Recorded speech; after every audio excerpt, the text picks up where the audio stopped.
Continuamos en esta mañana, tarde ya, el tema maravilloso del reino de Dios.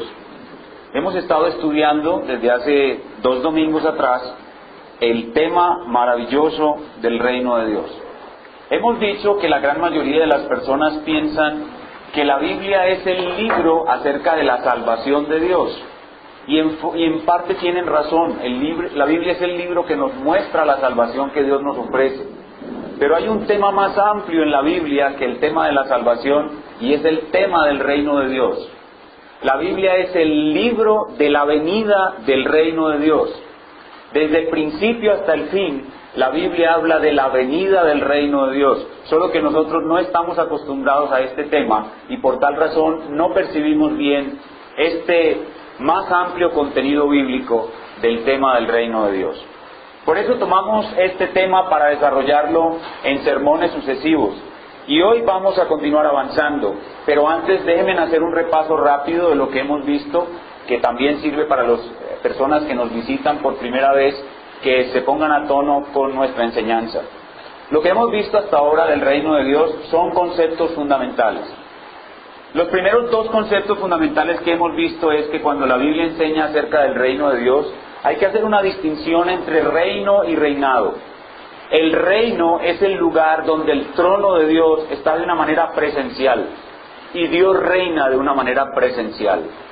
El reinado de Dios es un ámbito o una esfera, es un dominio. El reino de Dios está en los corazones de los hombres que han recibido a Cristo. El reino de Dios está en la iglesia, pero no está su trono de una manera presencial, sino su dominio o reinado. Entonces vemos la diferencia entre reino y reinado. Y por eso tenemos que entender muchos versículos de la Biblia que no hablan de un reino presencial, sino de un reinado.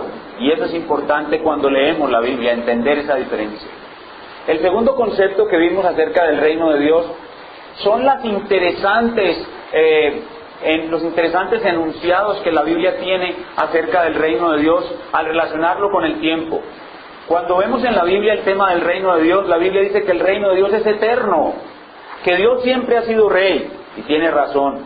Se refiere al reinado eterno de Dios sobre todas las cosas. No ha habido un momento en que Dios no ha sido rey. Pero también la Biblia habla de que el reino de Dios vino a la tierra cuando Cristo vino a la tierra. El reino de Dios ya está aquí, dijo el Señor Jesucristo. Y en ese sentido hablamos de un reino presente. Pero también el Señor Jesucristo nos enseñó a orar el Padre Nuestro y a decir que pidiéramos, venga tu reino. Es decir, que el reino de Dios aún no ha venido. Es decir, que la Biblia dice que el reino ya vino y también dice que el reino no ha venido. Y esta distinción es importante. Hablamos del reino de Dios presente. Cristo está en la tierra y el reino viene con Él. El reino continúa en la tierra a través de la iglesia. La iglesia es la agencia del reino. Pero el reino de Dios aún está por venir. Y es el descenso presencial del trono de Dios a la tierra, para que Cristo sea rey de todo, de mar a mar. Y no solamente el reino sea en la iglesia, en el corazón de los creyentes, sino un reinado visible sobre toda la tierra. Esos son 2 de los conceptos fundamentales que hemos visto. Luego vimos que para poder entender el tema del reino de Dios hay 3 variables fundamentales. 3 variables que debemos tener siempre en cuenta. Y es la variable de lugar, la variable de pueblo y la variable de progreso. Cuando hablamos de la variable del lugar, lo que estamos queriendo decir es que Dios nos ha mostrado que el reino de Dios en la tierra siempre tiene un lugar donde Él comienza.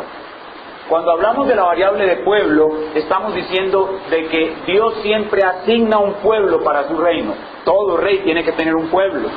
Si un rey no tiene pueblo, no puede ser rey.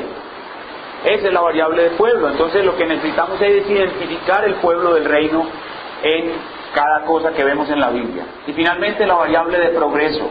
La palabra reino en sí misma implica progreso, implica conquista, implica un poder que avanza. Un reino es un poder que avanza. Y por esa razón hablamos de esas 3 variables que las vimos muy patentes en las promesas que Dios hizo a Abraham. ¿Qué le prometió Dios a Abraham?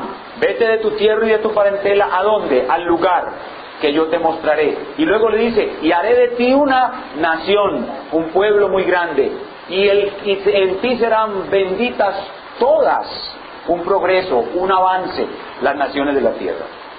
Y finalmente, en esta faceta de términos generales o conceptos generales, aprendimos que para poder entender el tema del reino de Dios, debemos estudiarlo en las tres fases de la historia bíblica. ¿Cuáles son las tres fases de la historia bíblica? Primero, la historia primitiva. La historia primitiva es la que se nos relata en la Biblia entre Génesis capítulo 1 y Génesis capítulo 11. Esa es la historia primitiva, entre Adán y la Torre de Babel. Esa es la historia primitiva. Luego viene la historia de Israel, que es el período más amplio.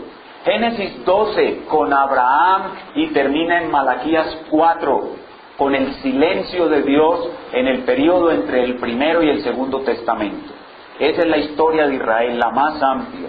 Y finalmente la historia de la iglesia, entre Mateo y Apocalipsis. Para poder entender el tema del reino de Dios, debemos recorrer las variables de lugar, pueblo y progreso en esos tres períodos. Y lo que comenzamos a hacer la semana pasada es estudiar el reino de Dios con sus tres variables en el período de la historia primitiva, es decir, desde Adán hasta la Torre de Babel. Pero obviamente no pudimos concluir. Tuvimos que parar en los dos primeros capítulos de Génesis, porque 11 capítulos en 50 minutos es imposible. Entonces vamos a hacer un resumen de lo que vimos la semana pasada cuando observamos el reino de Dios en la historia primitiva, primera parte. Lo primero que observamos es que cuando leemos Génesis capítulo 1 y 2, normalmente los creyentes no nos percatamos de que allí se nos está hablando del reino de Dios. Cuando vemos a Dios crear toda la tierra, cuando vemos a Dios crear al hombre, crear un jardín, poner una norma, poner una condición, no estamos pensando en el reino de Dios. Estamos pensando simplemente que se nos están explicando los orígenes de todo. Pero no es así. La semana pasada vimos que esa creación es la implantación del reino de Dios en la tierra en su primera fase. Y vimos todos los detalles del texto que nosotros no podemos ver debido a una gran barrera que hay entre nosotros y el texto. Entre nosotros y ese texto, oigan bien, hay 3.500 años. Moisés escribió Génesis 1 y 2 hace 3.500 años aproximadamente, o más. Y nosotros no podemos entender las cosas como Moisés las escribió perfectamente, porque la historia era diferente, porque el sistema de gobierno era diferente, la cultura era diferente. Entonces hay una barrera histórico, política y cultural que nos impide ver el reino de Dios en esos primeros dos capítulos. Entonces la semana pasada cogimos el texto y empezamos a ver un detalle aquí, otro detalle aquí y otro detalle aquí, y vimos que definitivamente ahí se habla de un gran rey, de un pequeño reino, de un pequeño rey, de un lugar para el reino y de un pueblo del reino. Y lo que vimos fue lo siguiente: en esta primera etapa del reino de Dios en la historia primitiva, el lugar del reino de Dios señalado por Dios era el jardín de Edén. El jardín del palacio del gran rey. Ese era el lugar del reino de Dios. El pueblo del reino de Dios era Adán y su familia. Y Adán y su familia eran hombres, seres, criaturas de una dignidad muy especial. Adán era un rey. La mayoría de las personas no identifican a Adán como un rey. Adán era un rey y sacerdote de Dios. Y sus hijos eran reyes. Ellos eran las imágenes de Dios, réplicas de Dios a escala humana, y fueron puestas en el paraíso de Edén para reflejar su gloria. Y a Adán se le dio una orden de multiplicarse, es decir, que avanzara el pueblo del reino por medio de generación ordinaria, es decir, por la procreación, porque su esposa le diera a luz hijos. Adán debía llenar la tierra con sus hijos, imágenes de Dios. Entonces ese es el pueblo del reino, un pueblo de mucha dignidad, y un pueblo que, si bien comenzó con una sola pareja, fue proyectado para ser una inmensa multitud que poblara toda la tierra. Ese es el pueblo del reino en la historia primitiva. Pero también vimos el progreso del reino. ¿En qué consistía el progreso del reino? A Adán se le dio la orden de tomar la hermosura que había en el jardín y hacerla avanzar por toda la tierra. Adán debía tomar a sus hijos y llevarlos a lugares distantes del jardín, y toda la hermosura que habían aprendido, que habían conocido en el jardín, esos reyes hijos de Adán debían llevarlo a todas las ciudades, a todos los lugares, porque en ese momento no habían ciudades, a esos lugares, y allí extender la hermosura del jardín. Y cuando los hijos de Adán hubiesen poblado toda la tierra, entonces el reino, el trono, de una manera presencial, descendería a la tierra, y la tierra sería el tabernáculo de Dios con los hombres. Eso si Adán hubiera obedecido. ¿Cómo sabemos todas estas cosas? Lo sabemos a partir del paralelo que hay entre el primer Adán y el segundo Adán. No son cosas de imaginación o ficción bíblica, no. El primer Adán debía cumplir las cosas que el segundo Adán va a cumplir y va a ser realidad. Entonces lo que vimos hasta ahí la semana pasada fue eso, que a Adán se le colocó esa tarea, y en el progreso del reino Adán fracasó. Entonces lo que vamos a hacer hoy es a completar la historia del progreso del reino en la historia primitiva a partir de la comisión que se le da a Adán y cómo Adán fracasa en lograr el progreso del reino. Eso es lo que vamos a ver hoy. Hoy nos vamos a concentrar solamente en el progreso del reino, en la historia primitiva, y vamos a entonces ver cómo fue el progreso del reino en la historia primitiva. Lo que vamos a ver hoy entonces son solamente dos cosas. Recuerden, enfocados solamente en el progreso del reino. Vamos a estar trabajando hoy solamente en completar lo que la Biblia enseña sobre el progreso del reino en la historia primitiva. Y lo que vamos a ver son dos cosas. En primer lugar, vamos a ver a Adán fracasa en conseguir el progreso del reino. Es lo primero que vamos a ver. Adán fracasa en conseguir el progreso del reino.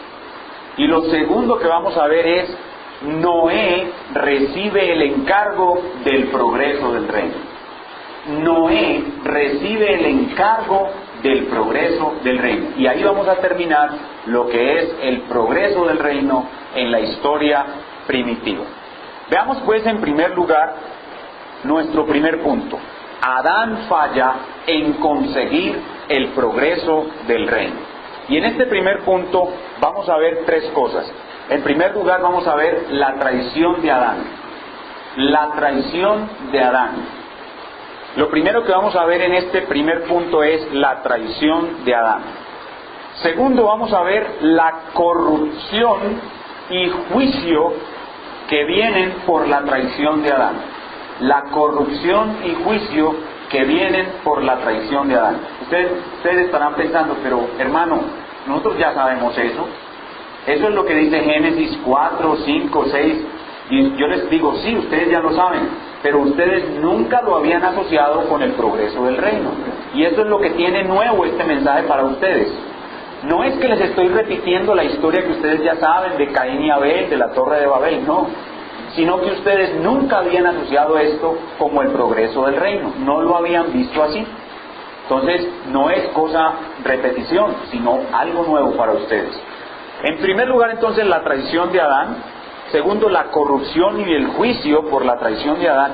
Y tercero, la estrategia a largo plazo para revertir las consecuencias de la traición de Adán. Es un punto un poco largo, lo voy a repetir. La estrategia a largo plazo para revertir las consecuencias de la traición de Adán. Y obviamente los que conocen la Biblia ya saben de qué estoy hablando, de Génesis 3:15, pero vamos paso a paso y lleguemos hasta allá. Entonces, en primer lugar, la traición, en segundo lugar, la corrupción y el juicio, y en tercer lugar, la estrategia a largo plazo. Es lo que vamos a ver en este primer punto. Veamos entonces, en primer lugar, la traición de Adán. Entonces les invito a que abran sus Biblias en Génesis su capítulo 3. Génesis su capítulo 3. Y vamos a ver la traición de Adán. Es decir, cómo fue que Adán traicionó al gran rey. Violó su pacto. Vamos a comenzar a leer desde el versículo 1, la traición de Adán. Pero la serpiente era astuta, más que todos los animales del campo que Jehová Dios había hecho, la cual dijo a la mujer: con que Dios os ha dicho, no comáis de todo árbol del huerto? Y la mujer respondió a la serpiente, del fruto de los árboles del huerto podemos comer, pero del fruto del árbol que está en medio del huerto, dijo Dios, no comeréis de él, ni le tocaréis, para que no muráis. Entonces la serpiente dijo a la mujer, no moriréis, sino que sabe Dios que el día que comáis de él, serán abiertos vuestros ojos, y seréis como Dios, sabiendo el bien y el mal. Y vio la mujer que el árbol era bueno para comer, y que era agradable a los ojos, y árbol codiciable para alcanzar la sabiduría, y tomó de su fruto y comió, y dio también a su marido, el cual también comió, así como ella. Ahí ven ustedes claramente, vemos la descripción de la traición.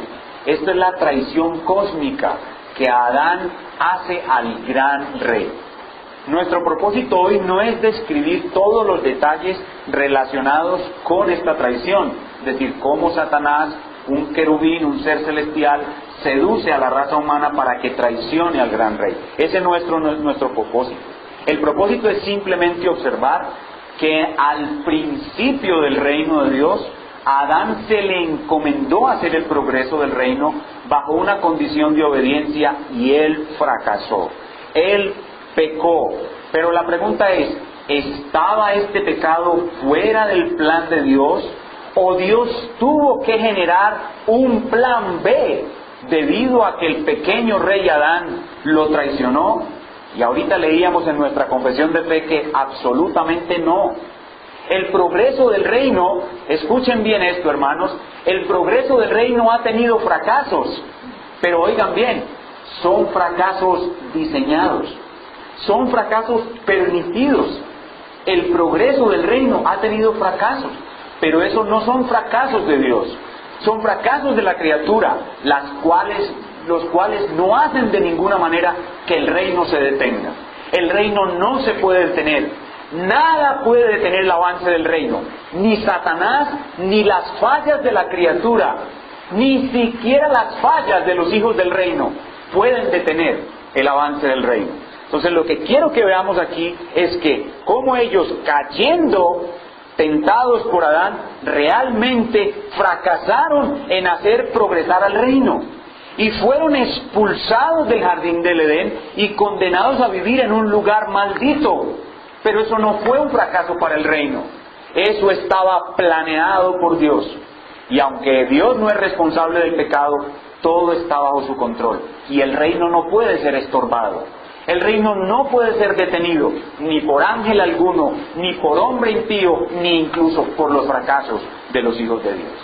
Tanto es así, escuchen bien, tanto es así, y lo que quiero que perciban hoy es el poder avasallador con que avanza el reino de Dios. Tanto es así que cuando Adán y Eva son expulsados del jardín, sus obligaciones de continuar haciendo progresar el reino no desaparecieron. Aún debían multiplicarse y llenar la tierra, gobernarla y tener dominio sobre ella, pero ahora lo harían con dolor. Ahora lo harían con grandes frustraciones, porque ahora tenían no solamente a un enemigo por fuera, Satanás, un tirano al cual prácticamente fueron entregados, sino que también tendrían dentro de sí mismos el pecado que haría que ellos mismos se opusieran al reino de Dios. Pero nada, ni siquiera Satanás, ni siquiera el pecado que ahora moraba en el hombre podía hacer que el reino de Dios se detuviera. Entonces, después de la caída de Adán, el progreso del reino sufre un estancamiento. El progreso del reino se hace muy lento, pero recuerden, es algo diseñado por Dios, es algo que está en el plan de Dios. Y comienzan a aparecer las consecuencias de esa traición cósmica y sus efectos dañinos en el progreso del reino. Pero nunca se aparte de su mente que aún estos procesos dañinos son permitidos y controlados por Dios y no retrasan realmente el progreso del reino, sino que están dentro del plan de Dios.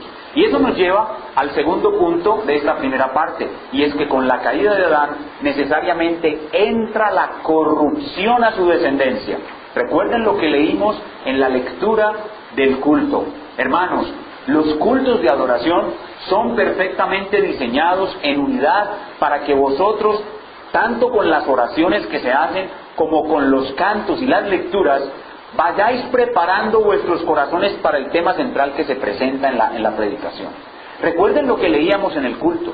El hombre cayó y el pecado comenzó a multiplicarse. Se transmitió la corrupción a los descendientes de Adán, como consecuencia de la traición del primer rey del reino, Adán. Y esa corrupción la vemos entonces en la primera generación, y consecuentemente esa corrupción se multiplica a gran escala, y entonces viene el juicio de Dios, el primer juicio de Dios contra los traidores de su reino. Y eso es lo que vamos a ver en nuestro segundo punto: la corrupción y el juicio por la traición de Adán. Vayan conmigo a Génesis capítulo 4. Vamos a leer los versículos del 1 al 8.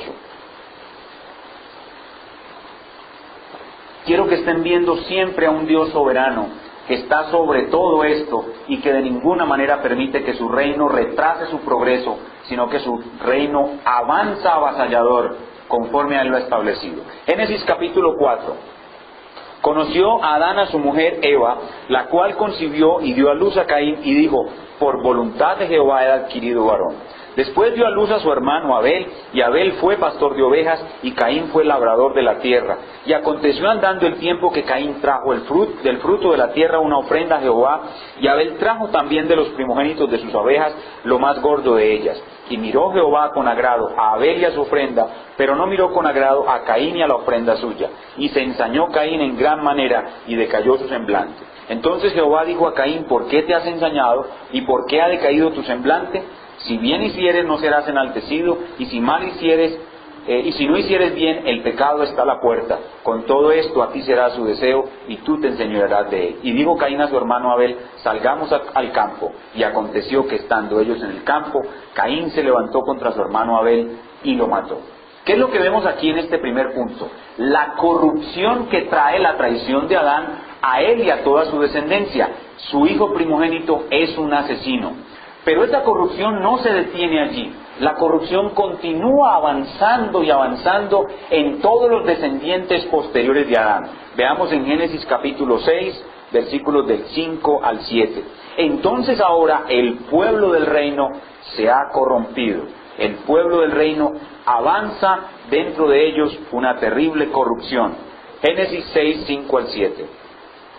Y vio Jehová que la maldad de los hombres era mucha en la tierra, y que todo designio de los pensamientos del corazón de ellos era de continuo solamente el mal.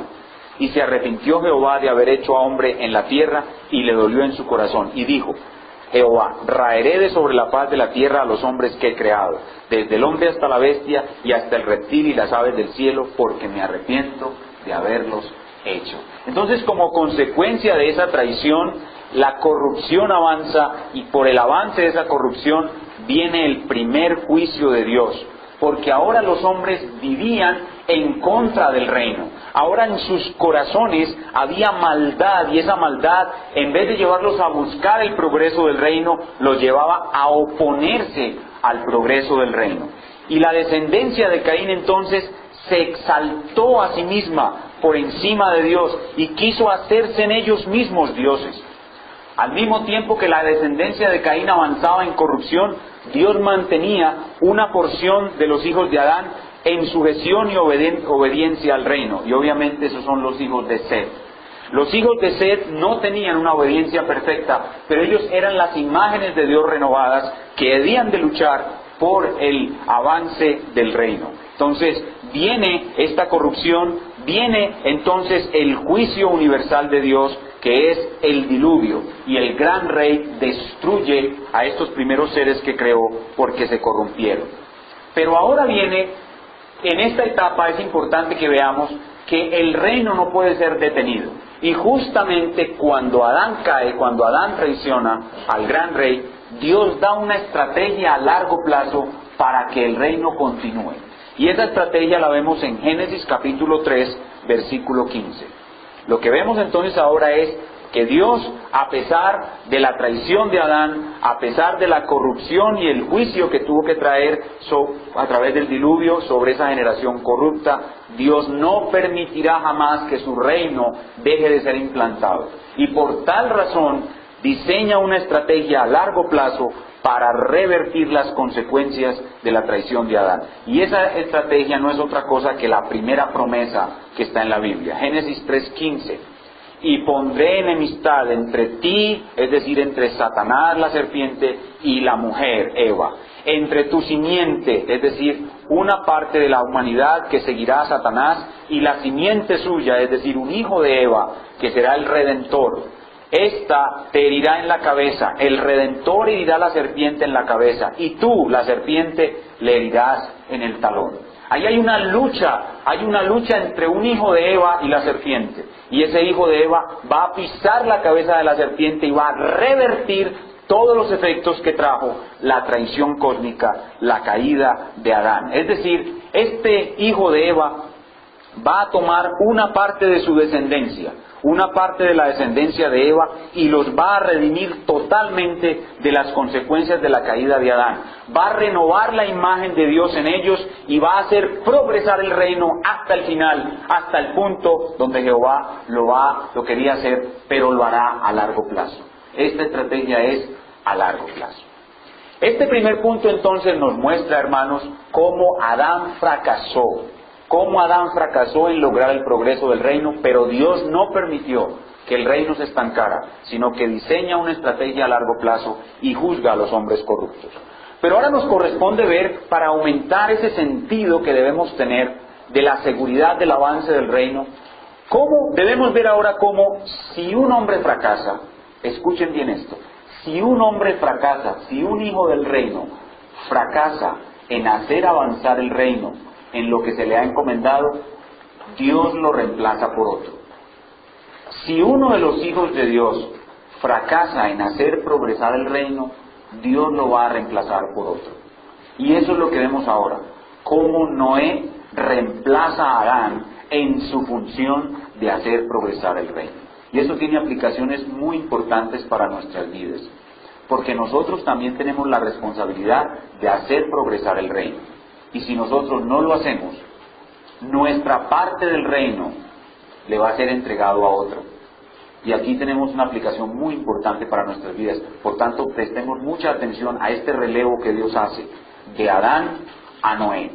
Dios quita a Adán como su representante del reino y coloca a Noé para que él sea el encargado del progreso del reino. Veamos en Génesis capítulo 6. Noé recibe el encargo del progreso del reino. Ese es nuestro segundo punto. Noé recibe el encargo del progreso del reino. Génesis capítulo 6, vamos a leer los versículos 17 al 22. Y quiero que observen aquí algo que probablemente ustedes no habían visto. Vamos a observar aquí, en este cambio de Adán a Noé, cómo todas las cosas que Dios hizo con Adán, las hace con Noé, para ungirlo, para nombrarlo como su nuevo representante en el progreso del reino. Observen con cuidado. Génesis capítulo 6, versículos del 17 al 22. Y he aquí que yo traigo un diluvio de agua sobre la tierra para destruir toda carne en que haya espíritu de vida debajo del cielo. Todo lo que hay en la tierra morirá. Mas estableceré mi pacto contigo, está hablando Dios a Noé. Y entrarás en el arca tú, tus hijos, tu mujer y las mujeres de tus hijos contigo. Y de todo lo que vive de toda carne, 2 de cada especie meterás en el arca, para que tengan vida contigo, macho y hembra serán. De las aves según su especie, de las bestias según su especie, de todo reptil de la tierra según su especie, 2 de cada especie entrarán contigo para que tengan vida. Y toma contigo de todo alimento que se come y almacénalo, y servirá de sustento para ti y para ellos. Y así lo hizo Noé, hizo conforme a todo lo que Dios le mandó. Entonces aquí ven ustedes de nuevo a Dios colocando el reino en progreso, y lo coloca en manos de un hombre nuevo, que es Noé.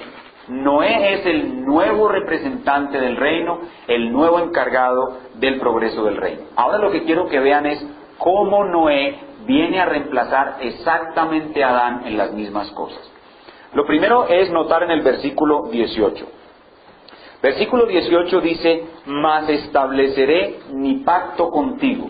En esa frase, estableceré mi pacto contigo, debemos notar que los expertos en el hebreo nos muestran que la palabra hebrea para estableceré no se refiere al establecimiento de una cosa totalmente nueva, sino a la continuación de algo que ya existía.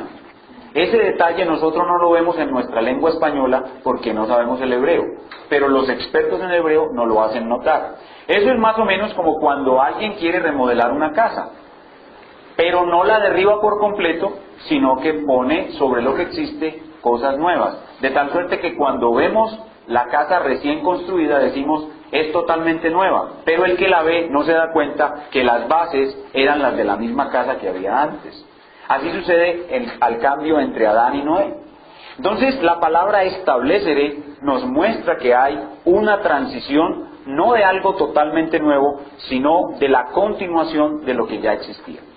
Pero hay algo interesante y es que cuando Dios crea a Adán, dice que Adán es la imagen de Dios. Bueno, ahora es necesario que nos demos cuenta si Noé es la imagen de Dios o no. Ahora necesitamos notar si Noé es la imagen de Dios o no. ¿Por qué? Porque Noé recibió las consecuencias del pecado de Adán. Entonces la pregunta que nos debemos hacer ¿es el hombre caído aún la imagen de Dios? Y vamos a Génesis capítulo 9, versículo 6. Recuerden que estamos viendo cómo todo lo que Dios le dio a Noé, ahora se lo traslada a Adán. Dios le dio a Adán, ahora se lo traslada a Noé. Dios le dio a Adán el ser la imagen suya y ahora Noé recibe también el continuar siendo la imagen de Dios. Génesis 9:6 dice, el que derramare sangre de hombre, por el hombre su sangre será derramada, porque a imagen de Dios es hecho el hombre. Aquí tenemos el castigo que Dios ofrece a un homicida. ¿Cuál es el castigo que Dios ofrece a un homicida? La pena de muerte. ¿Cuál es la razón por la cual un homicida debe ser castigado con la pena de muerte? Porque al individuo que él mató porta la imagen de Dios. Entonces, después de la caída, la imagen de Dios en el hombre se conserva. Obviamente hay una diferencia, y es que los que son hijos de Caín, los que vienen en la línea de Caín, son una imagen de Dios destrozada, pero aún conservan rasgos de su imagen. Y los hijos de Noé, la descendencia de Set, son imagen de Dios renovada, aunque no son perfectos, son la imagen de Dios renovada. Entonces la Biblia, cuando nos muestra que Noé continúa siendo la imagen de Dios, se apresura a mostrarnos que las consecuencias del pecado de Adán no desaparecieron de los hijos del reino. Y por eso es que prontito nos muestran en la Biblia la borrachera de Noé. ¿Cuál es el propósito de que la Biblia nos muestre los pecados de este patriarca? ¿Por qué la Biblia no nos muestra a Noé sin pecado? Dios nos permite conocer la borrachera de Noé para que nos diéramos cuenta de que Noé era imagen de Dios, pero una imagen imperfecta. El pecado seguía en Noé. Y ahora entonces Noé tenía una doble dificultad para hacer avanzar el reino. Tendría por fuera enemigos del reino que eran parte de su propia familia. Los hijos de Cam son sus hijos y iban a ser enemigos del reino. Y no solamente tendría enemigos del reino en su familia, sino que tendría adentro de él enemigos del reino. Y es el pecado que seguía morando en él, lo iba a llevar a hacer cosas malas contra el reino. Y esa es la triste realidad que tenemos nosotros hoy en día. Nosotros en ese sentido somos como Noé. Queremos avanzar el reino, pero caemos en pecados, igual que Noé, y le causamos tropiezos al reino y retrasos al reino. Pero aquí lo que es importante notar es que Noé continuaba siendo imagen de Dios, y aún el hombre caído porta la imagen de Dios. Ahora veamos que no solamente se confirma que Noé es imagen de Dios como quien recibe el progreso del reino, la tarea del progreso del reino, sino que la misma tarea que se le dio a Adán se le da a Noé. La tarea era llenar la tierra y juzgarla. Veamos en Génesis 9:2. En Génesis 9:2 vemos que se le pasa de Adán a Noé en la misma labor. Génesis 9:2 dice: el temor y el miedo de vosotros estarán sobre todo animal de la tierra y sobre toda ave de los cielos, en todo lo que se mueve sobre la tierra y en todos los peces del mar, en vuestra mano serán entregados. Vemos ahí que a Noé se le da dominio. A Noé se le da dominio sobre la tierra y su obligación es tener hijos y llenar la tierra. La obligación de Noé es llenar la tierra. La orden continúa dada, la orden dada a Adán continúa dada a Noé. Y algo especial que yo estoy seguro que ustedes no habían visto. Y es que así como a Adán se le prohibió comer de un alimento, a Noé también se le prohíbe comer de un alimento. ¿Cuál es ese alimento? La sangre de los animales que ahora podía comer. Génesis capítulo 9, vemos allí cómo entonces hay una sucesión verdadera entre Adán y Noé. Y cómo a Adán se le prohibió comer un alimento y de igual manera a Noé se le prohíbe comer un alimento. Génesis 9:3 dice: todo lo que se mueve y vive os será para mantenimiento, así como las legumbres y plantas verdes os lo he dado todo. Pero carne con su vida, que es su sangre, no comeréis. Entonces ven ustedes ahí la relación tan directa entre Adán y Noé. A Adán se le dio el no comer de un árbol, a Noé se le ordenó no comer la sangre de los animales. Entonces ahí vemos la sucesión, el traslado del progreso del reino de Adán hacia Noé. Pero como hemos estado diciendo, el progreso del reino no se detiene. Y en la primera parte, con Adán, hubo un fracaso terrible que llevó a Dios a hacer un juicio terrible sobre los hombres. Pero como el propósito de Dios es siempre traer su reino a la tierra, ahora cuando Dios trata a Noé y lo nombra el encargado del progreso del reino, Dios añade algo, y añade la seguridad de que Él nunca más va a destruir la tierra por un diluvio. ¿Y cuál es el propósito de esa promesa de Dios de no destruir la tierra con un diluvio? Es que el reino de Dios llegue realmente a la tierra, como Dios se lo propuso. Y entonces estamos hablando del pacto de Dios con Noé, que es lo que llamamos el pacto noético. Noten ustedes, Dios le da a Noé exactamente todo lo que le dio a Adán. Como quien dice: venga mi hijo, reemplace a este que falló. Pero además de eso, le voy a dar una garantía. La garantía que le voy a dar a usted, hijo mío Noé, es que yo nunca más voy a destruir la tierra por agua hasta que venga mi reino. Cuando ustedes ven el arco iris brillar en el cielo, ustedes, estoy seguro, hasta ahora nunca han pensado en el reino de Dios. Ustedes piensan simplemente en el pacto de Dios con Noé. ¡Qué bueno, Señor, que ya no vas a destruir la tierra por agua! Pero ahora, eso que es correcto, añádanle una cosa: Señor, no vas a destruir la tierra por agua hasta que venga tu bendito reino con poder a la tierra. El propósito del pacto noético es doble. Cuando Dios da el pacto a Noé, Él se compromete en dos cosas. Uno, que nunca falte la comida. Nunca faltará la comida sobre la tierra. Mientras esté el arco iris, habrá cosecha, allá habrá siembra y cosecha, frío y calor, lluvia, sol y lluvia. Esa es la primera parte del pacto. Y la segunda parte es que Dios nunca más destruirá a los hombres por un diluvio. Por mucho, oigan bien, por mucho que crezca la maldad del hombre, no será destruido por agua hasta que venga el Señor Jesucristo a establecer su reino a la tierra. Y eso es lo que contiene el pacto noético. Y por eso, hermanos, cuando ustedes vean el arco iris en el cielo, deténganse por un momento a meditar en lo que ven. Y añádanle a lo que ven sus ojos buena teología, buen conocimiento de Dios. Cuando ustedes vean ese arco, maravíllense del Dios soberano que sin obstáculo alguno traerá su reino a la tierra.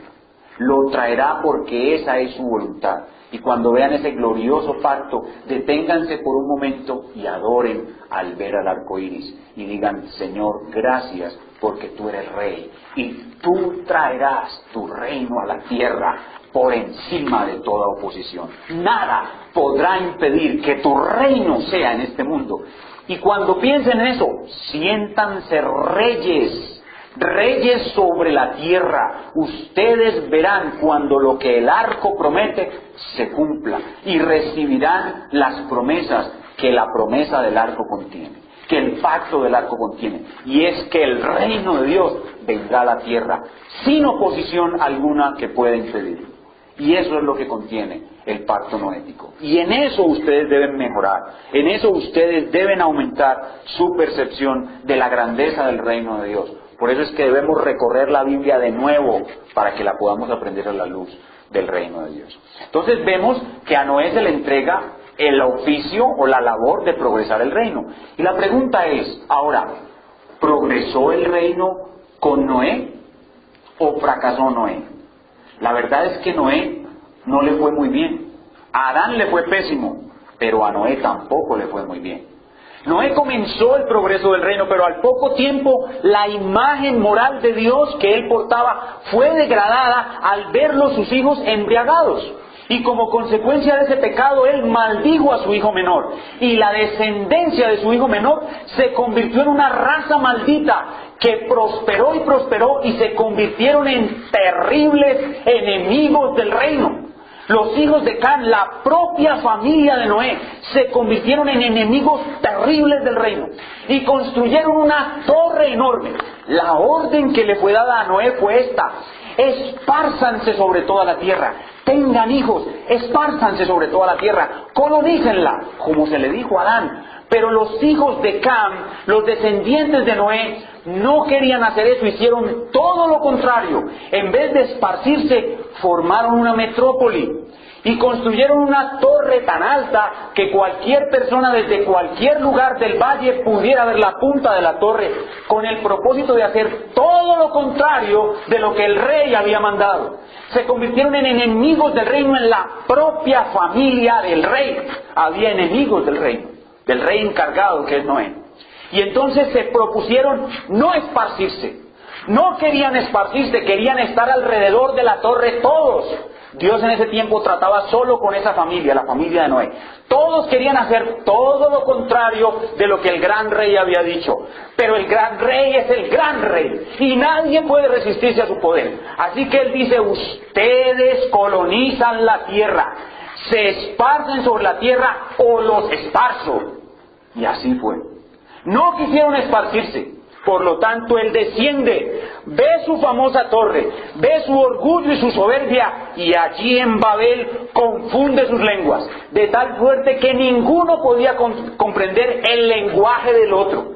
Y por tal razón no podían convivir juntos, y tuvieron que esparcirse y llenar la tierra tal como fue el designio del rey. Y por eso a este rey debemos adorarlo e inclinarnos ante él, porque nadie puede resistir su voluntad. O se esparcen o los esparzo. Y los esparció. Se fueron todos hasta el último rincón de la tierra. Colonizaron en la tierra, ahora formando familias lingüísticas. Y esas familias lingüísticas dieron origen a naciones. Y miren ustedes cómo avanzó el reino. ¿Cómo avanzó? En contra de la voluntad de los que eran comisionados para hacerlo avanzar. ¿Puede alguien detener la mano de Dios? Por eso dice el apóstol, ¿quién puede darle consejo a Dios? O dice el profeta, ¿quién le dirá qué haces? ¿Quién podrá impedir que este reino avance? ¿Podrán hacerlo pequeños, miserables hombrecillos cargados de pecado? ¿Podrán truncar el propósito de Dios con una miserable torre? ¿O con un lenguaje, teniendo un lenguaje común, podrán hacerse enemigos del reino verdaderamente considerables? No, nadie puede oponerse al gran rey.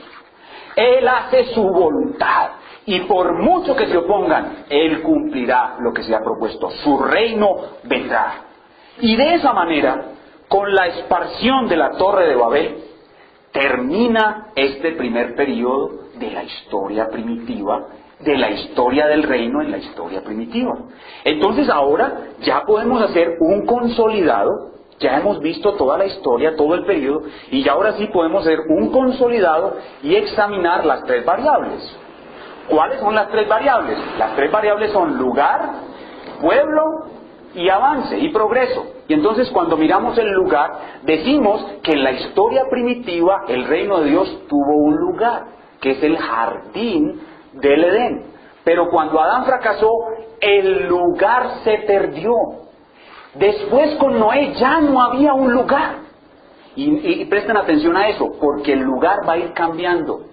El lugar cambia, oigan bien, esto es lo interesante de este tema. El lugar cambia, el pueblo cambia y el reino cambia. Por eso los he llamado variables, porque ellas cambian. Comienza el reino en Edén, luego viene Noé y no hay un lugar especial para Noé. Desde donde Noé desembarcó, desde ahí debía poblar la tierra. Entonces el lugar del reino se pierde en la primera etapa. Y se recupera cuando Dios le ordena a Abraham regresar a Canaán. Canaán es ahora el lugar del reino. Se pierde y se recupera.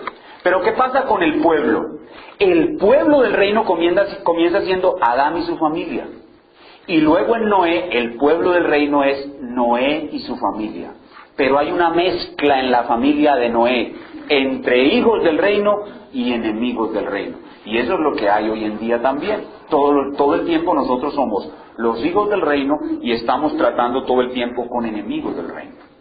¿Y qué pasa con el progreso del reino? El progreso del reino se le encomienda a Adán y Adán fracasa. Adán es destituido y el progreso del reino le es entregado a Noé. Pero Noé también fracasa. Noé tampoco hace progresar el reino. Sus hijos no hacen un avance significativo del reino. Entonces Dios hace avanzar su reino con su gran poder. El designio de Dios al principio del periodo era que la tierra estuviese poblada de familias lingüísticas, que a su vez constituyeran naciones, para pasar a la siguiente etapa, cuando Dios llama a Abraham en un mundo totalmente distinto.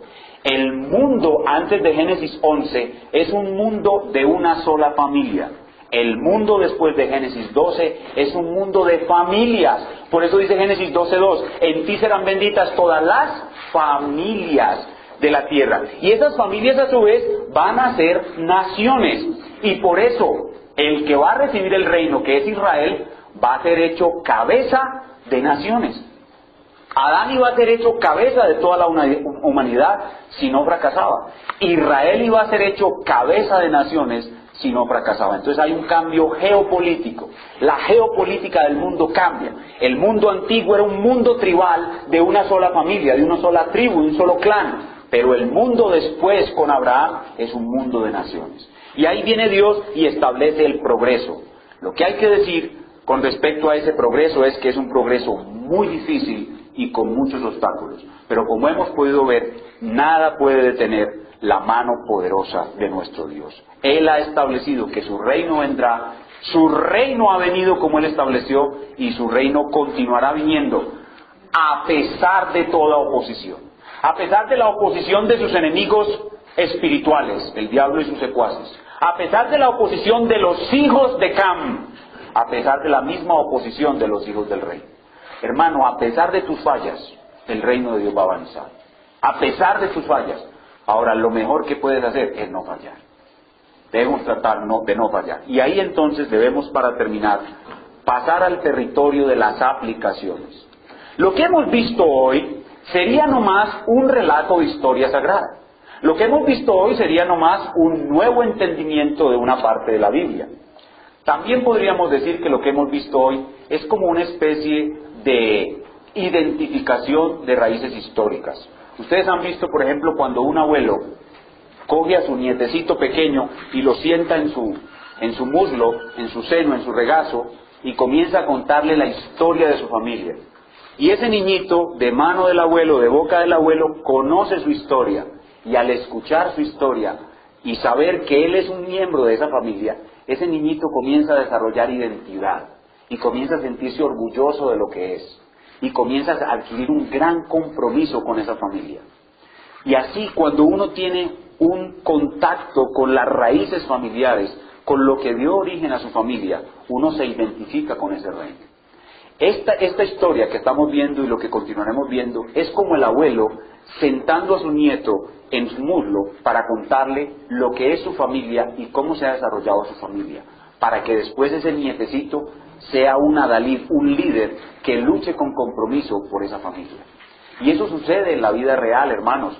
Las familias, por ejemplo, que se juntan varias generaciones, hacen eso, y ustedes se sienten orgullosos del apellido que llevan. Por ejemplo, ustedes pueden ver un político famoso de acá de Colombia, el señor Germán Vargas.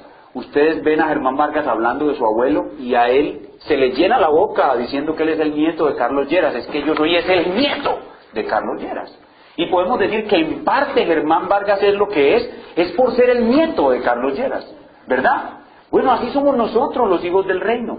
Los hijos del reino necesitamos oír esta historia para saber quién era nuestro abuelo, para saber quiénes eran nuestras raíces. Hermanos, esos hijos del reino que surgieron con Adán, esos hijos del reino que surgieron con Noé, esos hijos del reino que siguieron la descendencia de Abraham, que llegaron hasta Jesús y que llegaron hasta nosotros, son nuestra familia y nosotros somos esos hijos del reino.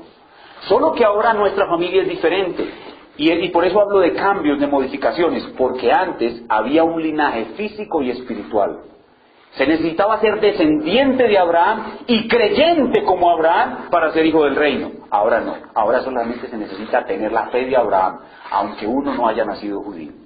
Todo el que tiene la fe de Abraham es un hijo del reino. Y esta historia que acabamos de contar, la historia como el gran rey triunfó en Babel, es tu historia. Y te tiene que tocar a ti. Y te tiene que hacer sentir que tú estás en las manos de un gran rey todopoderoso que no puede ser estorbado. Nuestro Dios no puede ser estorbado. Su reino no puede ser detenido. Su reino no puede ser estancado. Él está por encima de sus enemigos y Él está por encima del fracaso de sus propios hijos. Porque Él es el gran rey. Y por eso es que aquí venimos a alabarlo, a adorarlo, a postrarnos ante Él. Y cuando estamos en la calle tenemos que sentir es que somos eso, hijos de ese Rey victorioso. Y por eso debemos pasar a las aplicaciones y no quedarnos simplemente con saber este relato. Y la primera aplicación que necesitamos darnos cuenta a partir de este relato es que el reino de Dios es una realidad que no puede ser detenida. El reino de Dios es una realidad que no puede ser detenida. El reino de Dios indefectiblemente avanzará hasta la segunda venida de Cristo. Y lo más importante aquí es que, a pesar de los fracasos de los hijos del reino, el reino continuará avanzando. Y aquí es donde yo te invito a que te examines. A que nos examinemos, hermanos, porque toda exposición de la Escritura nos debe llevar al autoexamen. Cristo es nuestro Rey. Él nos llama a que trabajemos para su reino. Desde que somos convertidos, desde que somos muy pequeñitos en la fe, debemos trabajar para su reino. Él nos da la fuerza, Él nos da la guía. Pero la pregunta es, ¿cuántas veces nosotros hemos fracasado, como fracasaron Adán y Noé, en avanzar el reino de Dios? Y en vez de darle gloria al reino de Dios, hemos hecho que el reino de Dios sea blasfemado, que el reino de Dios sea vituperado por los que no lo conocen. ¿Cuántas veces lo hemos hecho? Nuestro amante Rey, el Señor Jesucristo, pide que le demos gloria. Y por tal razón, nuestra máxima atención debe estar en cada cosa que hacemos para que demos gloria a nuestro Rey y no hagamos con estos fracasos blasfemar a los incrédulos del reino de Dios. Por tal razón nosotros debemos ocuparnos de todo cuanto hacemos en la vida para que lo que hacemos sea digno de un hijo del reino. Cada uno de nosotros en su familia debe buscar avanzar el reino y no fracasar, esforzarse por reducir al mínimo los fracasos. Es imposible que no fracasemos, dicho sea de paso. El más perfecto entre nosotros ha tenido más de 500 fracasos en toda su vida, digamos. El más perfecto entre nosotros. Pero debemos hacer es tratar de minimizar nuestros fracasos para no hacer estorbar al reino. Cuando somos esposos debemos tratar de minimizar nuestro fracaso para no hacer estorbar al reino. Cuando somos trabajadores en una empresa debemos glorificar al reino. Miren que el compromiso es muy serio y tiene mucho que ver con Adán, tiene mucho que ver con Noé, tiene que ver con Cristo nuestro Señor, que es nuestro Rey. Cuando estamos en un empleo tenemos que glorificar al reino en ese empleo. En cualquier lugar donde estamos, cualquier cosa que hacemos, nuestra primera meta es minimizar al máximo los fracasos que tenemos para no traer vergüenza sobre el reino de Dios. Y no debemos tener temor de nuestra debilidad o de nuestros opositores, porque todo lo podemos en Cristo que nos fortalece. No importa la debilidad que tengamos. El hermano que está angustiado por los problemas en su trabajo, Cristo le fortalece para poder glorificarle a pesar de sus problemas. El hermano que tiene dificultades con su matrimonio, Cristo le fortalece para poder glorificarle en su matrimonio. El hermano que tiene dificultades de una u otra manera, Cristo nuestro Rey está allí con todo su poder para que podamos glorificarle y no traer vergüenza ni retrasos a su reino. Entonces, esa es la primera aplicación práctica, y es que el reino avanzará a pesar de nuestros fracasos, pero nuestra primer compromiso es minimizar al máximo cualquier fracaso que tengamos o que traigamos al reino. Lo segundo que debemos aprender de este mensaje es que el reino de Dios es una realidad que si no es bien recibida, va a ser transferida. Repito. El reino de Dios es una realidad que si no es bien recibida, va a ser transferida. Lo que quiero decir con esto es lo que le sucedió a Adán. Adán recibió el reino de Dios y lo recibió mal. Y como fracasó, por su fracaso le es transferido el reino a otra persona.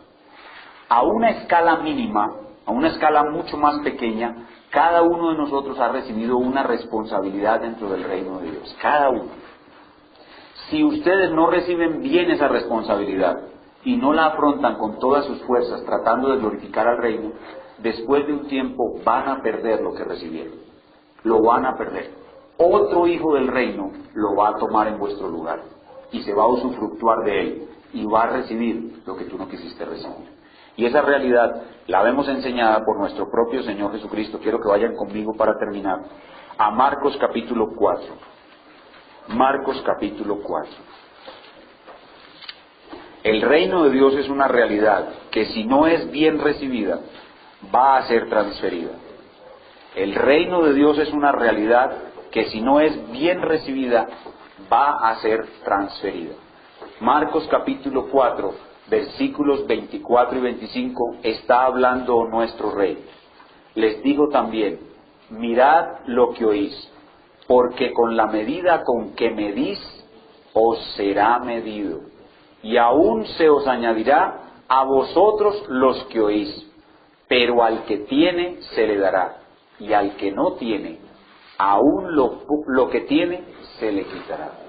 Eso habla específicamente del reino de Dios. ¿En qué contexto están estas frases? Miren Marcos 4. ¿Cuál es el contexto de esta frase? Es la parábola del sembrador. ¿Qué son qué? Los misterios del reino. El que recibe al reino, oigan bien, el que recibe al reino para trabajar por él con todo su corazón, no importándole él mismo. ¿Saben cuál es el gran problema por el cual nosotros no traemos progreso al reino? Es que nos interesa más construir nuestra propia felicidad que avanzar el reino.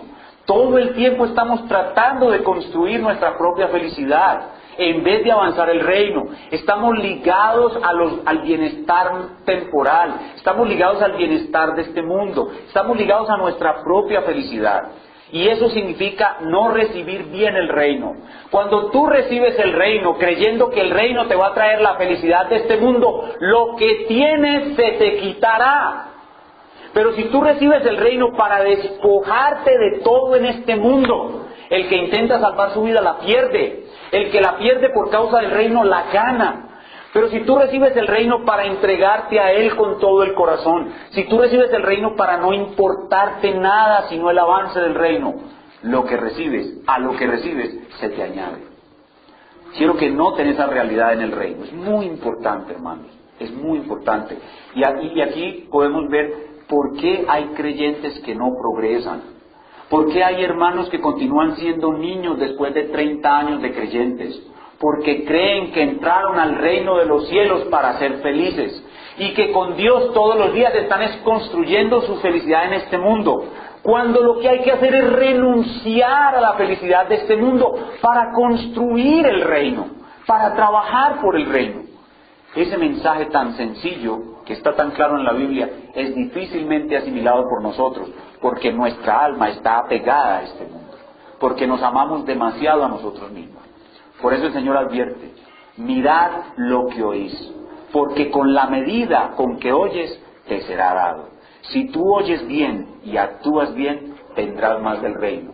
Pero si tú no recibes bien el reino, lo que se te ha dado del reino, será trasladado a otra persona. Y esa otra persona sí la disfrutará. Así que ahora, hermanos, aprovechemos lo que Dios nos ha dado. Mire, todos los que estamos aquí tenemos una función distinta en el reino. Y la gente tiende a pensar que los únicos que trabajamos en el reino somos los pastores. Es que el pastor sí trabaja en el reino, porque mire él cómo evangeliza toda la semana, atiende a los hermanos toda la semana, predica 2 o 3 veces a la semana. Yo no soy nada en el reino. La hermana que trapeó y barrió esta casa y arregló este salón para que pudiésemos estar aquí, trabajaron para el reino. Y si lo hicieron de todo corazón, pueden recibir más recompensa que yo. El que sale de aquí y mira la necesidad de otro y ve a un pobre o a alguien que necesita, o no tiene que ser un pobre, o alguien que sufre, y de todo corazón ve a Cristo en esa persona y quiere tratar a esa persona como a Cristo y lo hace con todo el corazón, sirvió al reino. No nos engañemos creyendo que los que sirven en el reino son los que hacen milagros y los que avanzan el evangelio y fundan iglesias de 5,000 personas, hermano. Cuando salgas de aquí puedes hacer un grande servicio al reino. Tan solo es que estés despierto para que veas lo que Dios te pone enfrente y lo hagas con todo el corazón como para Él. Y seguro que vas a hacer avanzar su reino. Y después de esa oportunidad, Dios te va a dar una mejor. Cada vez, si tú aprovechas las oportunidades que tienes de servir al reino ahora, al día siguiente Dios te va a dar una mejor. Porque al que tiene se le dará y tendrá más. Pero el que no tiene, el que no es capaz de ver el reino de Dios en lo que tiene al frente y trabajar para Él, lo poco que tiene se le quitará. Es decir, que cada vez va a ser más torpe, cada vez va a ser más lento, cada vez va a ser más niño, no va a avanzar. Examinémonos, hermanos. Entreguemos nuestro corazón, pidamos al Señor que este reino glorioso, que no puede ser detenido, pero que puede ser transferido, permanezca siempre en nosotros, abundantemente, y que nosotros seamos lo mejor posible que se nos ha dado a nosotros, a cada uno según sus posibilidades, el mejor siervo de Dios para el reino. Y terminemos en oración pidiéndole a Dios que si alguno hay aquí que no ha entrado a este maravilloso reino, se someta ahora mismo a este rey. Porque el que se somete será perdonado y llevado a la gloria, y el que no se somete será destruido. Pongámonos de pie y oremos.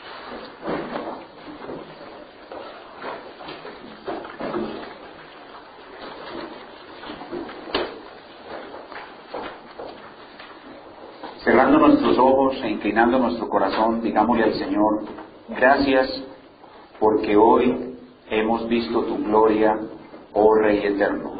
Hoy te has mostrado delante de nosotros como lo que eres, un gran rey, con un reino indestructible que no puede ser estorbado. Hoy hemos visto tu grandeza y tu gloria, y lo único que podemos decir, Señor, es gracias por permitirnos ser súbditos de tu reino. Muchas gracias, Señor.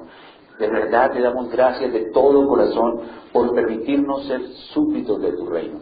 Señor, nosotros jamás hubiéramos entrado a tu reino si no hubiera sido por tu amor maravilloso, suave y tierno que nos convenció de nuestros pecados y nos llevó a la cruz de Cristo.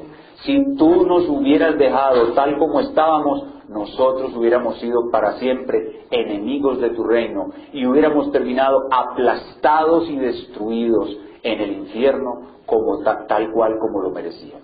Pero ahora por tu divina gracia, por tu maravillosa gracia, estamos en tu reino. Señor, somos súbditos de tu reino. Y queremos, Señor, entender la grandeza de este reino. Queremos todos los días maravillarnos más de este reino.